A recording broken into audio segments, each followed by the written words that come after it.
Opinions expressed on this radio station, its programs, and its website by the hosts, guests, and call-in listeners or chatters are solely the opinions of the original source who expressed them. They do not necessarily represent the opinions of Revolution Radio and FreedomSlips.com, its staff, or affiliates. You're listening to Revolution Radio, FreedomSlips.com, 100% listener-supported radio, and now we return you to your host.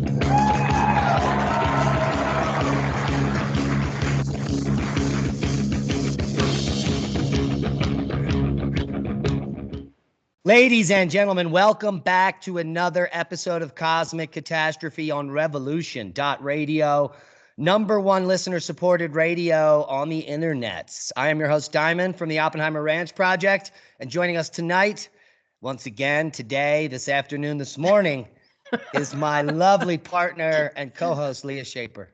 Hello. Welcome to the show. We've got a banger for you. We're going to be talking about fake climate science, false headlines, and the fact that fear not only sells, but it's a great control mechanism. We'll also get to the geomagnetic excursion. Many people have been asking that, and weather, and maybe if there's a connection between geomagnetic excursions and weather on Earth. In the second half, we'll talk about volcanic eruptions and cooling, because there's some more false narratives coming out about that topic.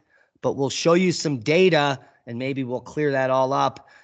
And finally, we'll talk about a headline that's just hit the airwaves once again, an ice-free Arctic in just 10 years.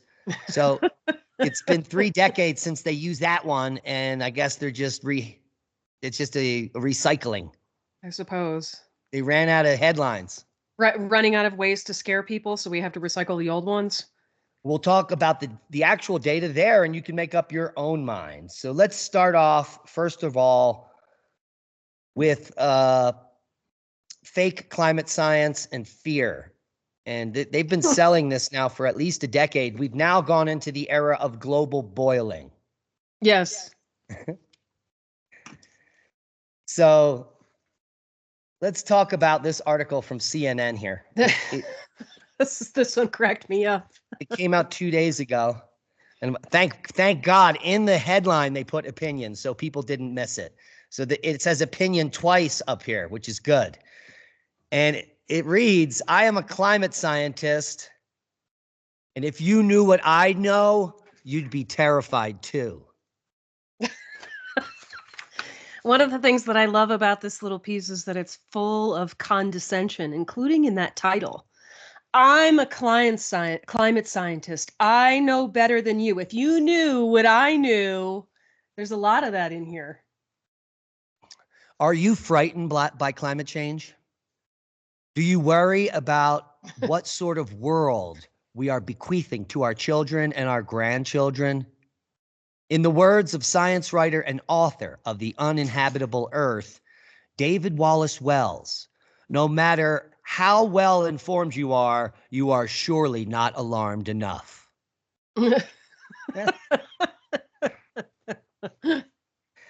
Here he goes on to more hyperbole, which is 100% completely factually false. Mm-hmm. Even though it's an opinion, it's completely opposite to the truth, and we'll just break that down in a few minutes.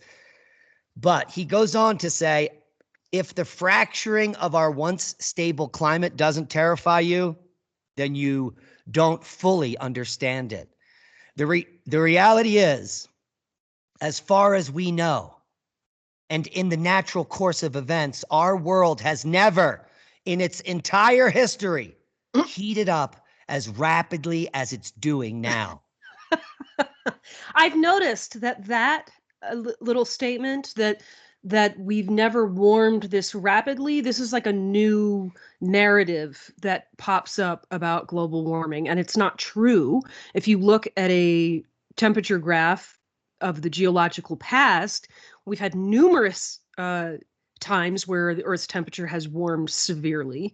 But this is now what they're telling climate activists to say in response to people like us. I actually got into a little battle with somebody on Twitter about climate change stuff, and they kept several people kept bringing that line up, and it just kept repeating and repeating, at which point I realized, I was like, oh, this is what they're telling people to think now. And so this is what they spit out in response. Even though they obviously haven't looked at the temperature data to show that that's false. Not even for a second, because they go on to say, nor have greenhouse gas levels in the atmosphere ever seen such a precipitous hike. BS. We're at the lowest CO2 in Earth's history. Mm-hmm. So there is number one. And what we're looking at here is the last 500 million years with CO2 in blue and temperature in red. And you could see 370 million years ago, the temperature dropped like 20 degrees C in a very short period of time. And around 270 million years, it rose 30 degrees C in a short period of time. Sure. And if you want more evidence more recently, during the Younger Dryas and the Bowling-Allerod warming, we saw ridiculous warming of 15 degrees C, 15 degrees C cooling, and then 15 degrees C warming coming out of the last ice age 11,500 years ago. Yeah. And this graph is a little bit better to look at than the one we just looked at, because the x-axis is in thousands of years, right? So we're looking at a line that's straight up. So the question is over what period of time is that happening? You know, and here, because our x-axis is in a smaller unit, it makes it pretty clear that that can happen pretty darn rapidly. And there is a paper. Can you see the change here in the slope during the end of the Younger Dryas here, right there? Barely. Okay. Yeah. Yes. There's a paper that says the temperature rose 10 degrees C overnight. That's the vertical part. There's a paper. Wow, that's interesting. I haven't seen that paper. It went from thousands of years, decades ago, to maybe hundreds of years, a decade ago, to literally overnight recently. Wow. Yeah. So that's a rapid warming, much more precipitous than we've seen in recent time. Yep. And clearly it has nothing to do with humans. And he goes on to more lies. Think about it for a moment. We're experiencing in our lifetimes a heating episode that is probably unique in the last 4.6 billion years. There we go, right there. First of all, the arrogance of... And so let's just look right here. See that little curve up there? Yeah. That's warming we're experiencing. That's anthropogenic global warming, right. Again, the arrogance and the condescension in here. I love this little passage. While those of us working in the climate science field know the true picture and understand the implications for our world, most others do not. And this is a problem, big one. After all, we can't act effectively to tackle a crisis if we don't know its full depth and extent. We're the only ones who know. You can't trust anybody else on this. It's totally crazy. Well, here's the delusion. Are you there? You're frozen.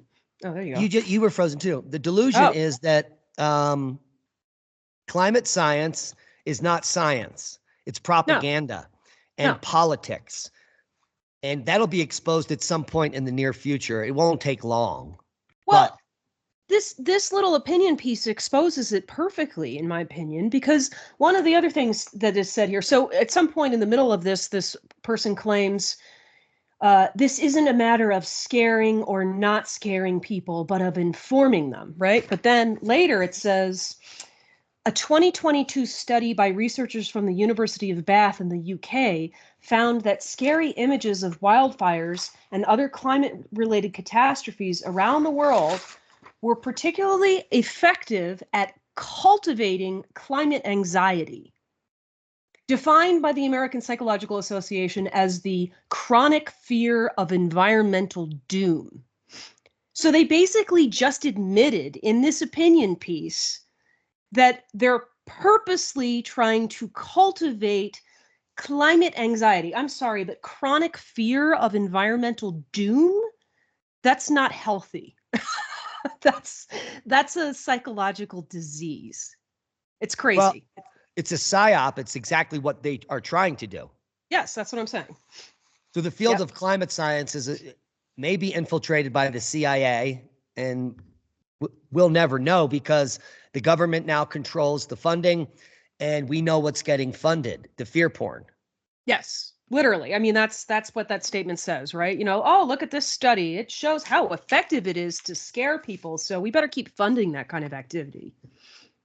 And then again, here's more that there's a picture of an iceberg floating by. I think I've seen that picture like 1,000 times, and we've even talked about this. I'm not sure, maybe on the show, maybe not. But you know, this could easily be a product of ice calving, which is a normal process, right? Where ice breaks off, which actually occurs when ice is building.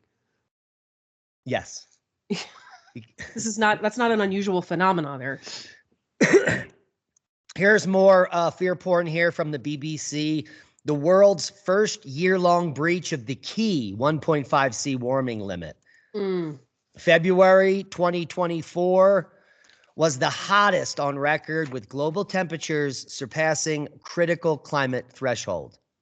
And so what's the critical climate threshold? 30 years ago, it was that there was going to be no more ice in the Arctic, which never happened. And now, 30 years later, they're saying there's no more ice in the Arctic in 10 years, which is not going to happen. The reality is, for the last 5.5 million years, we've been cooling. And we've been in an ice age for the last 2.5 million years. And we have not exited it.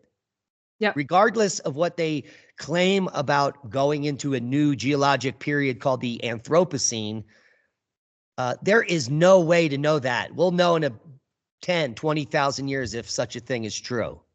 Yeah. But also, I mean, just from this graph, I mean, just look at the extreme variability that occurs in temperature over periods of time, right? I mean, you see here in this graph shifts of 8 degrees. And here we are fretting about, you know, a degree or a degree and a half, as if that could, within this context, that's so meaningless and unimportant.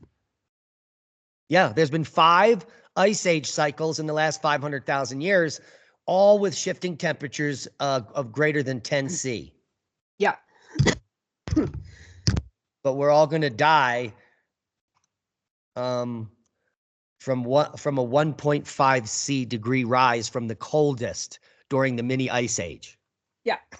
Yeah, these articles about the, you know, danger 1.5 C make use of a graph of ocean temperatures compared to, you know, years between 1979 and 2022. And it's like the overall difference is about a degree. It's really not that significant at all. And again, within the context of geological time, it's nothing. It's meaningless. Well, and the false claim that CO2 has something to do is the temperature knob. Right. Is completely ludicrous. Take a look at this data set here. This is total solar irradiance in red, overlain by U.S. surface temperatures. Yeah. Yep. What do you know? There's a correlation there. Yeah, but most people say that there is no connection between solar activity and temperature. Right. Our sun has nothing to do with the temperature on Earth, don't you know?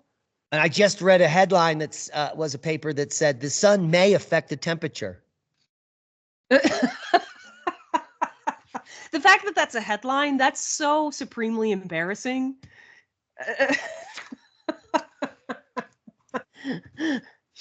And then there's this. These headlines started popping up last week. Ski resorts. The era of plentiful snow may be overdue to climate crisis, study finds. It may be over. Plentiful snow may be over. And they show this picture where one ski resort somewhere in the world didn't have a very good snow year. Yeah. Meanwhile, here at Wolf Creek Ski Resort, we've had a couple of seasons that have been extended. Yeah, and we close early because there's no skiers. We may still have 200 inches of snow. Right. But you know, when I was young, I was a ski instructor. I skied in the Northeast, and there were years that it didn't snow, and that was the beginning of snowmaking. So we started making snow up at Big Boulder, and we literally had trails just like this because they made the snow on the ski trail. Right. Overnight, and then groomed it. Yeah. So this is not a new phenomenon. What we have is a manipulated headline to push a narrative. Yeah. I went and looked. I took a peek at this. I went and took a peek at the study that this article references. And it's interesting to note that the way that they came to their conclusion is that they used a model. It's called SkiSim 2.0. And it and they did that in order to assess what the ski industry could have looked like if post 1970s anthropogenic climate change had not occurred. So it's entirely circular reasoning. Well, let's build a model that shows what we think would have happened if humans hadn't been causing the climate to warm to prove that the climate is warming. That's what they did. That's crazy. All they had to do is look at the data or look at some of the headlines. Record snowfall sweeps Utah mountains. That is today's headline. A few days ago, more snow than forecast hitting the Alps. California totals surpassed 10 feet. Here's some avalanches in Italy blocking a tunnel. They're life-threatening blizzard batters the West. Karachi's cold in 43 years. It's certainly there's evidence that we're burning up. Yeah. Well, and the California Sierras too, right, have had huge quantities of snowpack in the last 3-4 years or so. 3 years straight after they were warning it going to snow there. Right. So here's some more data we're looking at, which is the average snow mass from Globe Snow. And this goes back with the data set all the way to 1992. And for the last 3 years, we've been above the 30-year average. This is the first year we've now fallen below the standard deviation, and that's just in the last few weeks. But we're still within the 30-year average. There's no evidence whatsoever that there's a decrease in snowfall in the Northern Hemisphere. Right. And if we go check the interactive basin map, this was looking bleak early in the winter. But you can see every single basin in the West, for the most part, is at 100% or higher. Yeah. The only place lacking snow a little bit is in the North, but they're still at 70% everywhere. There is really no deficit anywhere in any of the basins. Yeah. Yeah. Well, and it's interesting too, because, we've been talking about the fact that here we seem to be getting less snow than normal, but in reality, we're pretty close to normal. It's just that we've gotten a lot more rain and the snow line was a little higher this year. Yeah. Yep. But there's still snow in the mountains and there's lots of snow coming in the next few weeks. March is the biggest snow month for the West. Yeah. So I don't think there's clearly anything we have to worry about as far as ski resorts staying open or our children not seeing snow, which is one of the headlines they used 2 decades ago. Yeah. Al Gore even repeated it. Our children will not ever know what snow is. Well, our children are now 18 and 20 and it's snowing a lot. It's interesting too that a lot of these articles will reference the fact that we're in an El Nino, and then they go, "Oh, but that can't account for all of this warming or all of this lack of snow." It's like they acknowledge it, but then they have to downplay its effect, and it's like, actually, no, that could perfectly explain milder winters. More or less snow as well, because El Nino La Nina cycle controls the movement of precipitation. Yeah. Yeah, they need to do a little better research. Now, have you seen this headline? Global warming may be behind an increase in the frequency and intensity of cold spells. Goes right along with linking Arctic variability and change with extreme winter weather in the United States. Yeah, now isn't this from 1984? Isn't this like doublespeak? Yeah. If it's hot, that means it's cold out, and if it's cold, that's because it's hot out. Yep. It says in the article that global warming caused by increased concentrations of greenhouse gas. I love how they have to stipulate that that's the definition. Which has never been proven. right? No. Like literally all this ever been shown is correlation potentially, and even that's questionable. Yeah, there's not a single peer-reviewed paper that shows that CO2 changes the temperature. Yep. But it's already affecting our lives. Mm. Scorching summers, more intense heat waves, longer droughts, no more snow, extended floods, and wilder wildfires. That is everything that you can have. So climate change does everything: drought, floods, heat, cold.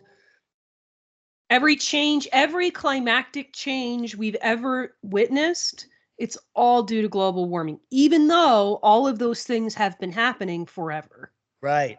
But because of you dirty human, there is also a potential increase in the intensity and frequency of winter cold in the Northern Hemisphere because it's warming.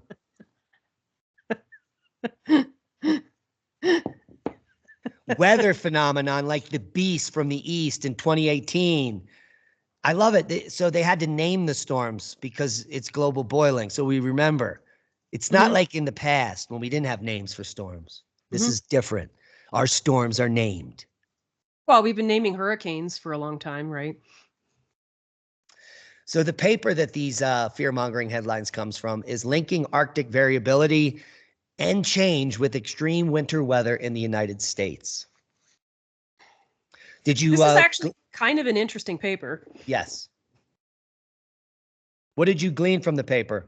Well, basically what they show is that different forms of, what is it technically called? The stratospheric polar vortex. I'm just going to call it the polar vortex for simplicity. That different forms of the polar vortex are linked to it basically being cold in different places. So basically, what they say is if we have a certain kind of polar vortex causes a warmer Arctic and colder continents, especially North America, Europe, Eurasia.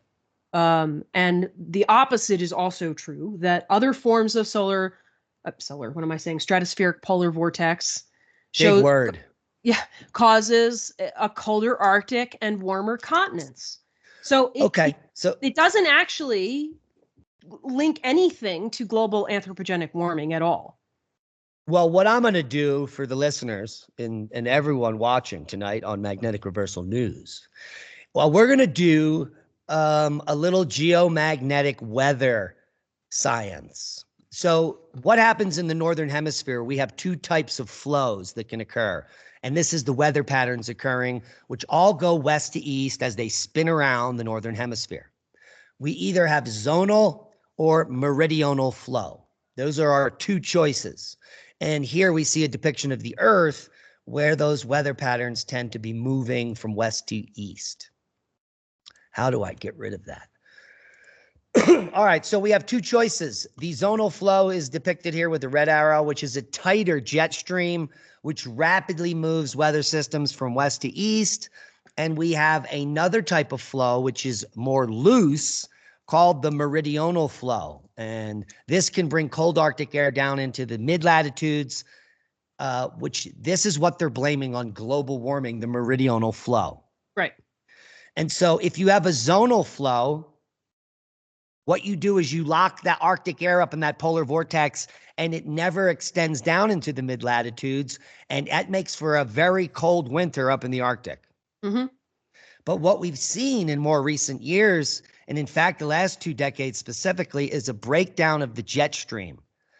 When we were younger, 30 years ago at solar max, the jet stream was much tighter, and the nature of winter storms and the nor'easters that always came rapidly towards us, that always repeated like year after year, was because of that zonal flow.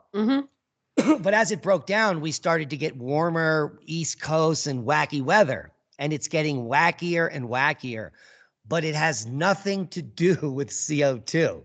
Right. So what do you think could possibly be controlling the weather in the Northern Hemisphere? I mean, there's multiple variables. We've got the sun, obviously, is part of it, and then we've got I don't entirely understand the causes and the changes in the polar vortex and zonal Yeah. and meridional flow.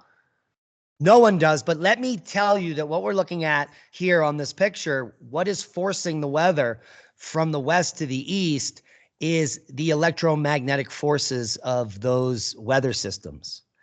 And so this electricity comes from somewhere and it comes in through the auroral belt. Mm-hmm. Where are we? Here. And because we are in a geomagnetic excursion, we have more energy coming into the auroral belt. Mm-hmm.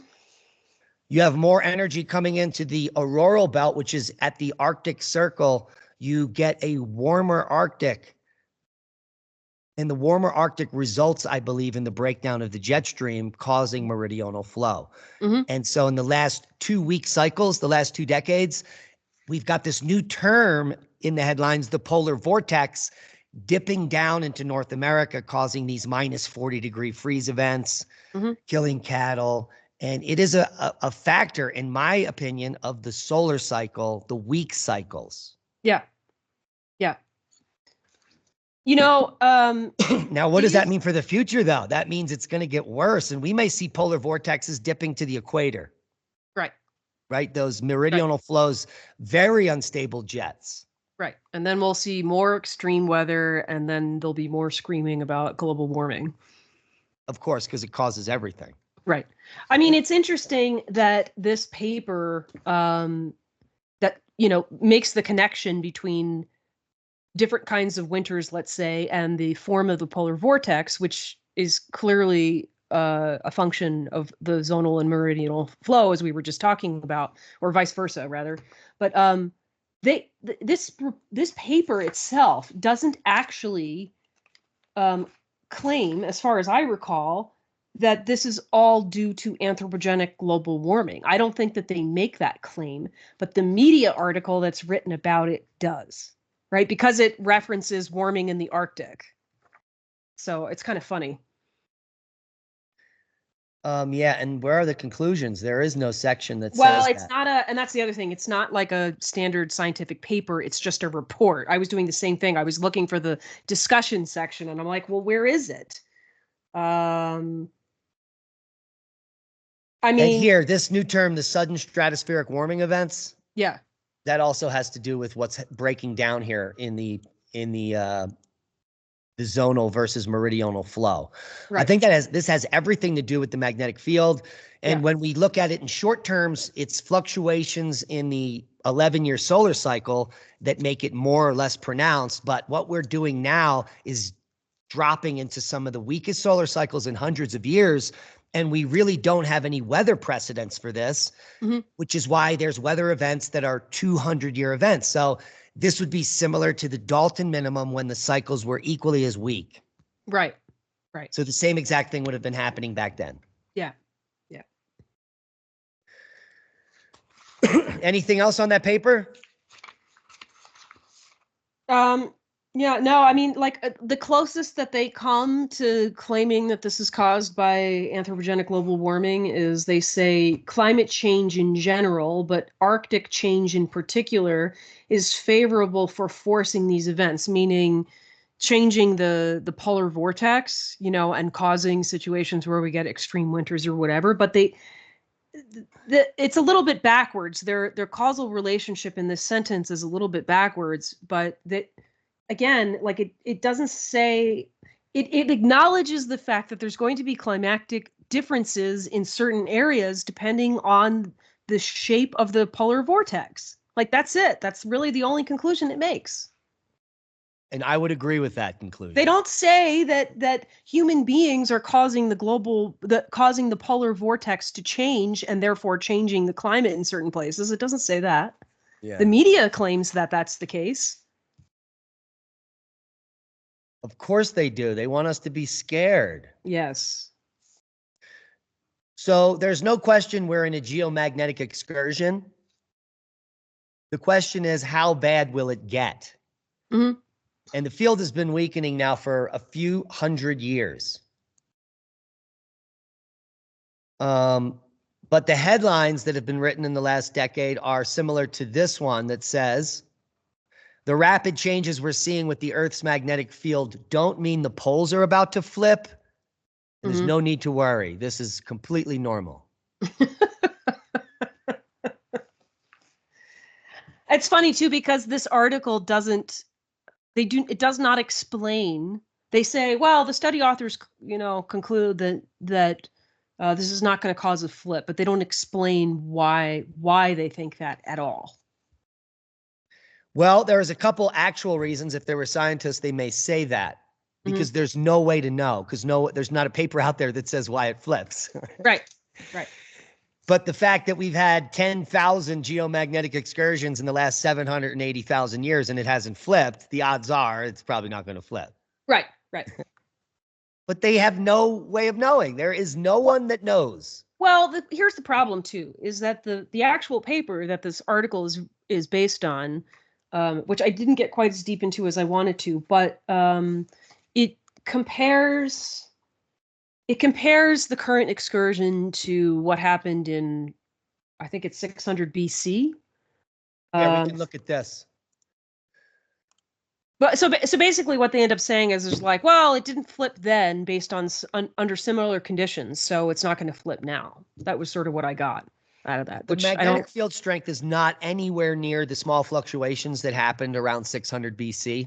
You can see them here. Yeah. And this only goes back to 2000. And since 2000, in 2 decades, we have rapidly dropped almost to the bottom of this graph. We're below 6. So down here. Yeah. That is lower than the lowest field strength in the Holocene. Yeah. So we are right now in a full geomagnetic excursion, which is similar to the position we were in during the Younger Dryas geomagnetic excursion. Well, and these have huge. What do you say? Also, the decrease in field strength now versus 600 BC on this graph, it's not even remotely similar. No, there's just this little dip. Right. And back then, it was just little dips once we were down low. This is a straight down. If it's all the way down to here now, it's larger than any straight down on the entire graph. Yeah.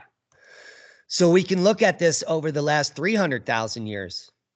If we are down here at 5, we are at the low point as the same geomagnetic excursion that was the Younger Dryas event. Similar to a Mono Lake event. Not as low as the Lechamp, but this was the deepest event since the last magnetic pole flip. And this also coincides with mass extinction of Neanderthal and other megafauna. So a huge biome event with the Lechamp. It's safe to say that if it continues the way we are in a very short period of time, there's going to be huge effects on the biome. Yeah. I'm almost surprised that we're not seeing media articles that, make some claim like,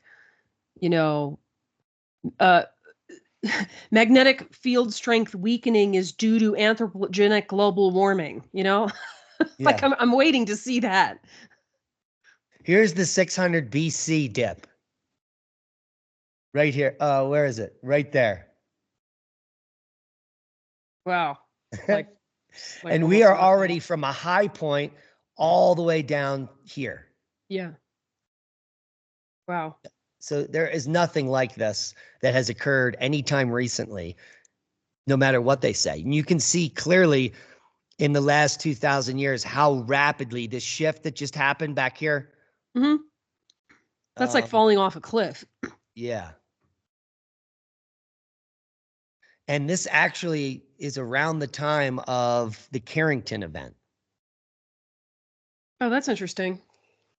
The rapid shift down. What happened during the Carrington event is the pole was pinging back and forth up in the North Pole area. And then the Carrington event happened. And that was the beginning of the rapid movement of the pole that's moving now. So since 1859, the pole changed direction and is rapidly moving towards the excursion or towards the equator. It's the geomagnetic jerk. Yep. Yeah.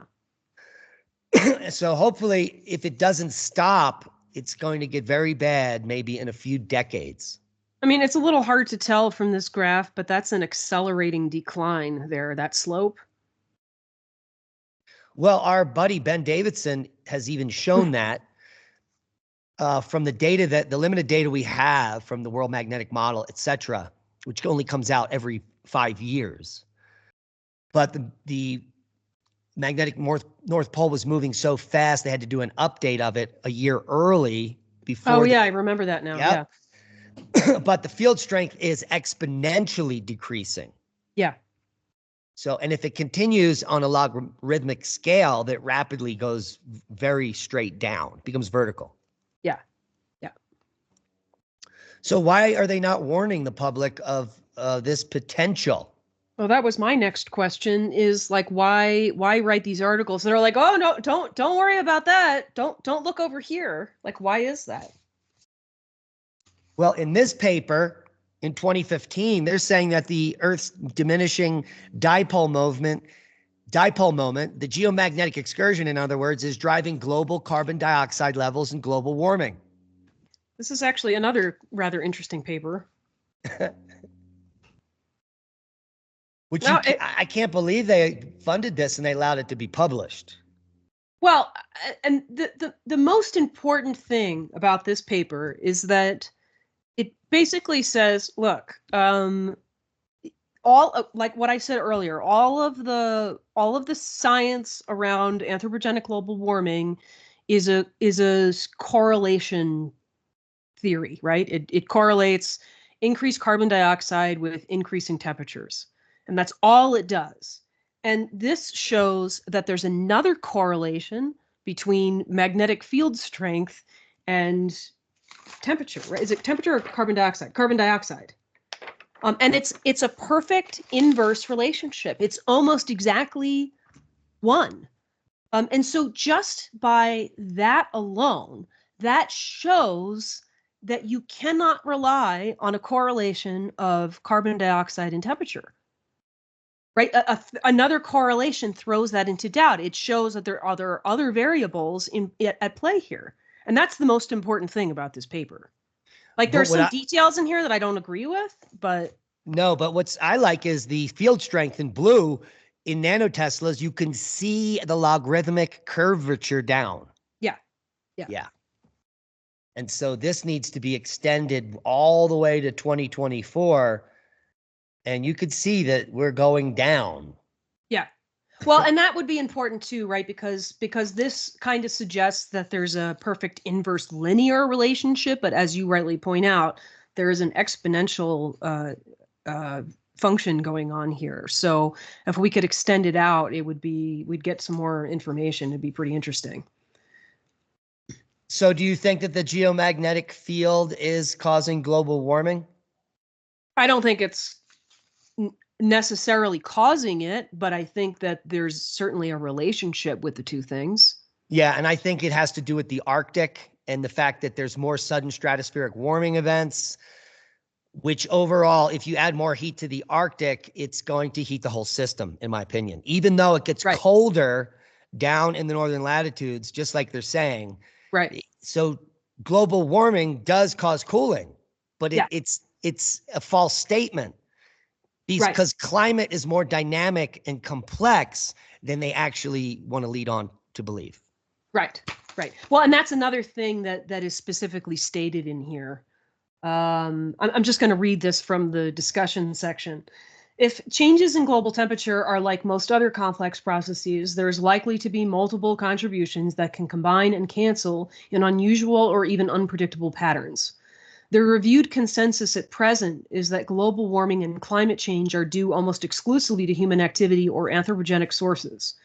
The conclusion leads to both geopolitical and national policy decisions that affect the perspective of billions of people, often at the expense of the full scientific method. Bingo. Well, and now at the expense of the human experience, where everyone's becoming bankrupt and prices are soaring. This green agenda is impossible. There is no way we will. Elon Musk said it the other day that in just 1 year, we're not going to have enough batteries or transformers. 1 year. Oh, and there's going to be 2025. There's about to be a huge issue with chips too.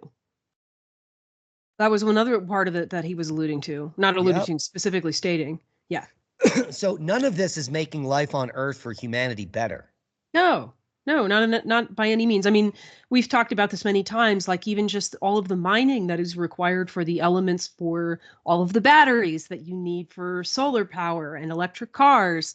That in and of itself has a huge environmental and a humanitarian toll, right? Where you have countries where you've got children working in cobalt mines, etc. There are more slaves on Earth today than ever before in human history. Right. And the people driving the slavery claim to be anti-slavery. Right. Right. The And gaslighting is insane. The all of the ironies in this are endless, right? An EV battery is going to last you like 8 years, and then you've got to spend like 15 grand to replace it if you want to keep that car. And then what happens to the old battery? And it's so stupid. None of it makes any practical sense. But it's funny, you know, because I always forget the Center for Countering Digital Hate, the dark money NGO, right, that included us on a list of YouTube channels that are climate deniers, et cetera. And they put out their stupid little report showing, you know, like old denial claims and new denial claims, and that we're shifting the narrative because the old things have been disproving, et cetera, et cetera. I mean, this is one of the things that they complain about, that people like us raise practical questions about supposedly renewable technologies, which frankly I don't think are all that renewable, and they're certainly not environmentally friendly. You know, so that's like part of the new denial claim, that we talk about the problems and the counterproductiveness of all of this quote unquote sustainable technology. They're really clear-cutting forests to run these biofuel plants. Literally, there is no sustainability in the model. There's lots of scamability. So people are making millions and billions of dollars off this. There are corporations that are sucking CO2 out of the atmosphere that are getting billions in government subsidies to do it. That's how stupid we are as a species currently. Yeah, I mean that's a huge, the money is a huge driver of this AGW, anthropogenic global warming narrative, right? Because you've got tons of corporations that see how they can make bank on this. And so they jump right on the bandwagon. They don't really care if it's true or not. Well, let's do more climate denial with facts, because our facts don't care about your feelings. Right. This headline I shared with Leah the other day literally blew my mind when I read it. I was like, what? What could they possibly say in here? It says, can volcanic super eruptions lead to major cooling? I was like, of course. Right. And then it says, studies suggest no. Never mind about the historical geological data that shows that we've had lots of temperature dips with major volcanoes. Just since 1750, the Berkeley Earth results show major changes in the temperature on Earth following all the large eruptions in the Northern Hemisphere. Look, Laki and Tambora are exactly 1.5 C dips. That's funny. And it only lasts a few years, but it does happen. Yeah. And these are small eruptions. Right. Not super eruptions. So super eruptions definitely are not going to cool the Earth. Right. No, because, you know, putting a bunch of aerosolized particles up in the atmosphere and making it darker isn't going to cool the planet at all. No. Nope. It's not colder when it's darker. Right. It stays warm outside when you're sleeping at night. Didn't you know? Yeah. So the argument would be strange, because the super volcanic eruptions we know of and we've talked about, like the Toba eruption 74,000 years ago, there is evidence that it killed almost everybody on Earth. Mm-hmm. But not because it got colder. Right. Right. That had nothing to do with it. Yeah. Oh, I can't wait to look at this study. Is there a paper? There should, I mean, they say in the title that there is, so there should be a link to one. I mean, this is, sometimes articles like this don't even give you the link to the study, but. Yeah, it's right here. Severe global cooling after volcanic eruptions. The answer hinges on unknown aerosol size. Oh, so I definitely want to read this now because the title of the actual study almost suggests that the article came to a conclusion that the paper did not. It says, here's the significant statement. Whether volcanic super eruptions pose a threat to humanity remains a subject of debate. I'm like, what? And this is because climate models disagreeing on the magnitude of global post-eruption cooling. In this paper, we demonstrate that this disagreement primarily stems from a lack of constraint on the size of volcanic sulfate aerosol particles. By evaluating the range of aerosol size scenarios, we demonstrate that eruptions may be incapable of causing more than 1.5 degrees C cooling, no matter how much sulfur they inject into the stratosphere. This could explain why archaeological records provide no evidence of increased human mortality following the Toba super eruption. Yeah, that's the exact opposite of what we've covered. Yeah. So we need to look into this further and see where they're coming from. Well, also, it does not say that volcanoes don't cause cooling. All they said here is that their data is suggesting that you wouldn't get cooling more than 1.5 C, regardless of the size of the eruption. Right, and it's based on their model, so maybe the model is not correct. Right, but again, the media article states a conclusion that the paper does not. Yes, but it supports these temperature dips of 1.5 degrees C. Right. So all they're saying is that super volcanoes, which are neither of those, are not going to cause cooling any more than that. But I don't think they may not allude to this, and I haven't read the paper, but 1.5 degrees C overnight, if it's a super volcano and it lasts for years, is quite significant. Yeah. And so there's going to be a major effect on the biome, and there's going to be massive deaths. Right.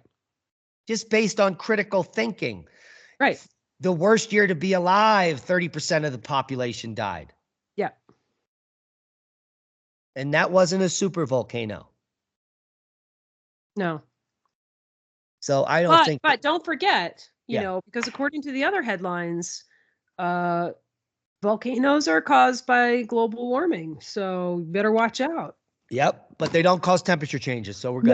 No, not at all. All right, let's more gaslighting. Picture of a polar bear here. And this is obviously from the biggest purveyor of the truth, The Guardian. Ice-free summers in the Arctic possible within the next decade, scientists say. Now, just as a caveat, scientists have been saying this since 1989. Yep. Which is quite some time. They go on to say that the home of polar bears, seals, and walruses could be mostly water for months as early as 2035 due to fossil fuel emissions. Okay, so the findings were published in the journal Nature Reviews and Earth and Environment. And again, it's based on a model, which is probably bad. Projections of an ice-free Arctic Ocean to get funding to show that everything is going to melt. See, there it is. Right, because at some point it's not going to be below freezing in the Arctic. I mean, that's the conclusion that you would have to come to. Yeah. To make this claim, which, I mean, we talk about this at the dinner table all the time, right? You know, there'll be some claim about the sea ice is disappearing rapidly, and it's like you go look at the temperature and you're like, how is that even possible? So in the orange here, this is the observed for the last 4 decades. And the blue line is their ice-free modeled line. Yeah. Which is ridiculously far off the average. Yeah. Now, here is 2024. The Arctic sea ice extent has been higher than it was 18 years ago every single day this year. Yep.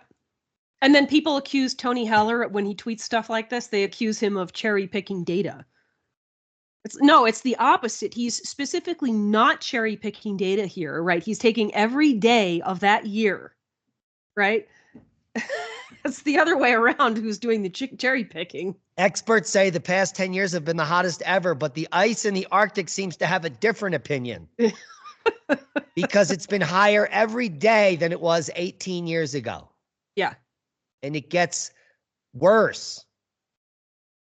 Arctic sea ice extent is higher than it was in 2005. Mm-hmm. And even higher than the average over the past 20 years. Right. And their CMIP6 ice-free line is like somewhere down here. Right. But we can see where the observed is. Right. It's above 50% of all the observed ice extents going back to 1983. So there's zero evidence of a decline in Arctic ice, period. I just remembered. So I saw that tweet from Tony Heller, and I just remember the person who launched criticism at him for cherry picking data. Their claim was that he's cherry picking because he was only talking about 2018. But it's like it gives. I mean, you don't. It's not cherry picking in this instance because it directly shows that there has been no ice loss over a 20-year period. You know, we're above average. Like, yes, there may have been years where, there was less ice than other years within that 20-year time frame, but overall, there's no loss of sea ice. That's hysterical. Like, you have to beat it with the dead horse. They just don't look at the data. Well, and I think it's interesting how you have like this whole army of like sort of climate activists who are fed the arguments in order to combat people who are showing the real data, but they don't even know what they're talking about. Well, apparently these facts are the new climate denial. So when you show the data sets and there's no evidence of there's any loss of Arctic ice or right. What are we denying? Right. We're denying their false narrative. Right. Because our facts don't care about their feelings. It's interesting to watch this evolve over time, right? Because it's as if you're watching an argument between two people over the course of a couple of hours where, a climate activist makes a claim and then the other person comes back with data to disprove that. And then the climate activist goes, well, wait. And then they rationalize, and they find some other way to explain why it's still anthropogenic global warming. And then the other person comes back with more data, and it just keeps going on and on and on and on like that. It's the same thing with what I was talking about earlier, where there's this narrative that people spit out now, like, well, the thing is that we've never warmed this fast before. And it's like, yes, we have. Like, there's data to counter every one of these claims. But yet new ones are invented all the time in order to counter the actual data. It's very bizarre.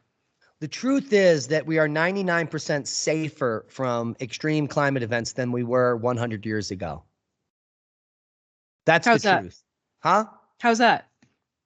Well, why because are we safer? Yeah, because we have weather forecasting and we can tell people to go inside. Oh, yeah, sure. The amount of climate fatalities has dropped to almost zero compared to the way it was in the past. So it's completely opposite of the narrative that we need to be scared of climate. There is no climate emergency. It's not killing more people, and there's nothing to worry about. Well, I mean, on the other hand, like, there's a problem here where if you convince a huge segment of the population that this anthropogenic global warming is happening and it's an emergency and whatever, and then in reality, we're facing actually cooler temperatures coming up due to grand solar minimum, et cetera. Or even, it's kind of similar to this, oh, no, there's no potential for a magnetic pole flip at all. Like, it actually puts people in the position of not knowing what's going on and that they may be caught by surprise, right? And we've talked many times how more people die of cold rather than heat. Yep. Last week, we talked about a study that even acknowledges that. So that's what we should be talking about if people really want to know the reality of what's likely to happen in the weather in the course of the rest of their lifetimes. Yeah, but what's the big threat? The big threat, I think, right now is nuclear war. Yep. That's the only threat, and no one's talking about that. Right. They're just talking about funding it. We need to give all of our tax dollars to fund this, to escalate into this global conflict so that we can implement martial law and roll out the one world government, digital currency, and barcodes on our foreheads. Right. Let's keep poking the bear. Chips in our wrists. Yeah. Yeah. Because people will do anything in the face of fear, right? The pandemic was a perfect example of that. It's only going to escalate, folks. Find us tonight at 8 p.m. Mountain Time on Magnetic Reversal News.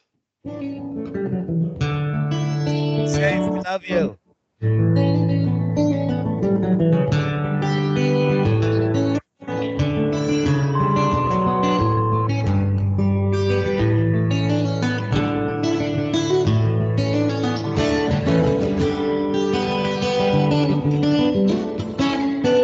Listen to Revolution Radio at freedomslips.com, and we'll be right back after this message.